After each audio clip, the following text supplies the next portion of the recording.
Hello, my name is Emily Fleming, and this is my persuasive speech. It is over the topic of diet and exercise for a healthy lifestyle. My audience today is my daughter and her friends that are all at college. Their names are Julian, Michaela, and Kaylee. They're all kind of hanging out on there. So I just wanted to make sure that I verified that they were on their. Oh, let me set them up here. So I'm doing my persuasive speech on diet and exercise for a healthy lifestyle. Everybody can control their risk and decrease their risk for chronic illnesses just by taking control of their diet and exercise program. Everyone is always at risk for these health problems. However, I can give you some simple ways to decrease that risk or eliminate or lower the issues that you're already having. I've been in the healthcare field for approximately 15 years, and I have seen the benefits of the lifestyle changes and how things can affect the diseases and issues that are already going on in a person. Diet and exercise can change your overall shape, the shape of your body, but it's the work that it does on the inside that can make such a huge difference in reducing your risk for chronic diseases. I have three main topics that we're going to go over today. The first one is just general reasons to eat right and stay healthy, stay fit. Number two is how the exercise can decrease your chronic diseases. And my main point, number three, is the how to get started with eating right and getting fit. So let's get started. There's many reasons to exercise and eat right. Some are general, while others are a little bit more specific and in-depth. The main reasons, and they're all very important, is exercise is a natural antidepressant. You may not feel depressed, you may not seem depressed, but at the same time, getting just a little bit of exercise can make a huge difference in how you feel and your overall happiness and well-being. Exercise always decreases anxiety and stress. I know for me, sometimes I stress when I'm out exercising, thinking of all the other things that I could be doing or should be doing. But in reality, getting out and doing something for yourself, just getting out in nature or just going for a walk can make such a huge difference in your anxiety and stress. It strengthens your heart muscle. It gets that heart pumping and it gets things moving, gets your blood moving and circulating, and it strengthens your heart. Just by moving and making it work a little bit more than it normally does. Getting that exercise also helps with your sleep. Just having that little bit of exercise makes your body wears you out a little bit, especially if you're not used to it, but it allows for more restful sleep because your body has done work today. When you're exercising, your body has done that work and it's helping you sleep. And it really helps with the metabolic syndrome. Your metabolic syndrome is your increased blood pressure, your high cholesterol, your high blood sugar, and a lot of us just have some excessive fat. So the metabolic syndrome, the diet and exercise is huge with helping with that. So let's look at some of the specific conditions that diet and exercise can help with. Many chronic health problems can be reduced or eliminated by diet and exercise. Exercise, it reduces the strain on the heart. Even though it makes it work a little bit harder, it reduces that strain, which then naturally lowers your blood pressure. It also helps to increase your good cholesterol, which is also called your HDL. But that's critical for proper neurological function. It repairs scar tissue. It regulates your hormones. But getting that good cholesterol up, the HDL up, and the LDL down is so important for making your heart a little bit stronger and making your blood pump a little bit better.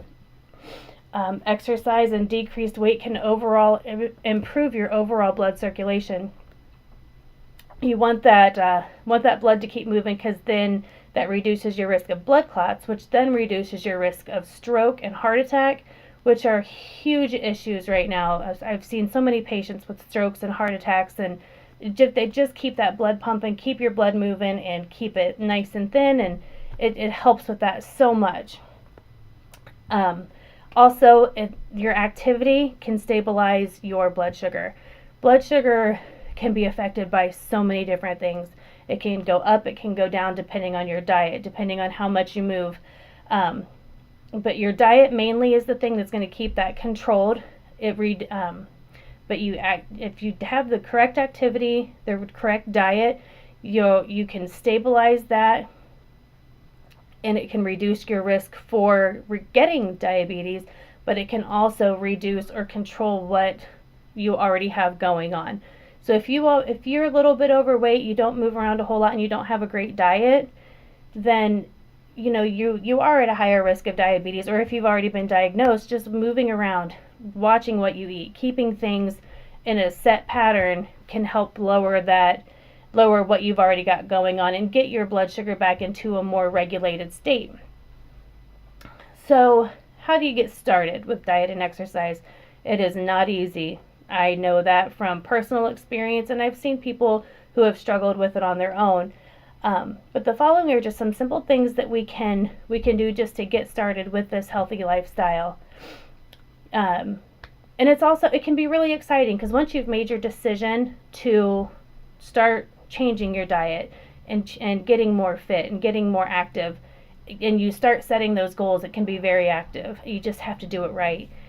So first things first, talk to your doctor. Always, always, always talk to your doctor and make sure that it is safe for you to start exercising, that it's safe for you to change your diet. Because if you're on medicines already for chronic disease, a lot of those can be affected if you lose weight too fast, if you change your diet, if you stop doing something you're currently doing, it can affect those medications. So you want to make sure that you're safe. And he can also give you some tips and pointers on how to start if you do have other things going on. Exercise-wise, first thing you should do, walk. Start by walking. Just walk. Walk a little bit every day. Every day go a little bit further than you did before, but just walk. And while you're walking, when you get home, before, after, all day long, drink water. It's getting rid of the pop and the juice and the things that have that sugar that's going to increase your blood sugar.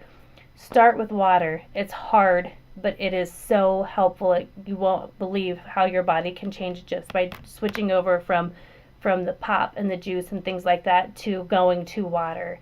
That's huge. Avoid your sugars, the obvious sugars for sure, like your candies and your sweets and things like that, but also keep an eye on your carbs, which are also sugars, like your breads and your potatoes and things like that. They all have, you don't think they're sweet and have a lot of sugar, but they do. So that's something to start watching, but you can cut out the obvious sugars, your cakes, cookies, ice creams, candies, things like that. Start lowering those. Eat small meals. You could eat a teeny tiny small meal every 2 hours throughout the whole day to keep you full, keep your blood sugar regulated, and those don't have to be a big meal. It's not a big meat, potato, vegetable type thing. Just small meals, a small salad, a small sandwich, anything throughout the day, just small. But always try to eat protein with each one of those, whether it is a small meat, nuts are huge, a big glass of milk. There's just so many things, but you want to make sure you get protein in with each meal. When it comes to exercise, you're already walking and doing really well with that, but you want to increase, maybe to start doing a little bit of cardio, whether you jog, whether you do an elliptical, whether you join your local fitness club and do a Zumba class, or any of the cardiovascular classes at your local YMCA or something like that. Just start increasing to a few times a week, slowly. And before you exercise, warm up, stretch, make sure your body is ready for the exercise that you're going to do, because you don't want to hurt yourself, you don't want to injure yourself, because that's just another setback, and you don't need that. So make sure you stretch, and when you're done, cool down, stretch out, take some nice deep breaths, bring your body back to center, focus a little bit, maybe a little bit of yoga at the end is helpful as well. And always, always, always make sure you get your fruits and vegetables. A lot of the fruits have sugar in them, but they are good sugars. They are healthy. They are good for you.